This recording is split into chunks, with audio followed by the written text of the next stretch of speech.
નમસ્કાર, મારું નામ હૃદય ઠાકર છે. હું ગુજરાત ટુરિઝમમાંથી આવું છું. ગુજરાત ટુરિઝમ એક અમારું સ્ટેટ ગવર્મેન્ટ ડિપાર્ટમેન્ટ છે. તેની અમારે રાજકોટમાં બી ઓફિસ છે અને અમે લોકો સ્ટેટ ગવર્મેન્ટની તોરણ હોટલ્સ છે અમારી અલગ અલગ સિટીઝમાં હોય છે, દ્વારકા, સાપુતારા, નારાયણ સરોવર, તેનું બુકિંગ ને બધું અમે પ્રોવાઈડ કરીએ છીએ. પછી કચ્છમાં રણોત્સવ થાય છે તે અમે ઓર્ગેનાઇઝ કરીએ છીએ, તેનું બુકિંગ, સ્ટેચ્યુ ઓફ યુનિટીમાં ટેન્ટ સિટી છે તેનું બુકિંગ, એ બધું અમે જોઈએ છીએ. અને અત્યારે અહીંયા સયાજી હોટલમાં HT એક્સપો, જે ટૂર ઓપરેટરનો બધો એક્સપો છે, એમાં અમે સ્ટોલ રાખેલો છે અને અહીંયા 2 દિવસથી અમારું અહીંયા સ્ટોલ છે ને બધું રિસ્પોન્સ બી ખૂબ સારો છે.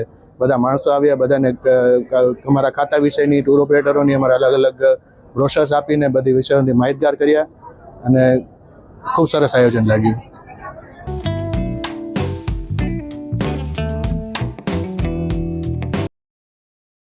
આ વિડિયો ગમ્યો હોય તો લાઇક કરજો, મિત્રોને શેર કરજો અને ચેનલને સબસ્ક્રાઇબ કરવાનું ભૂલશો નહીં.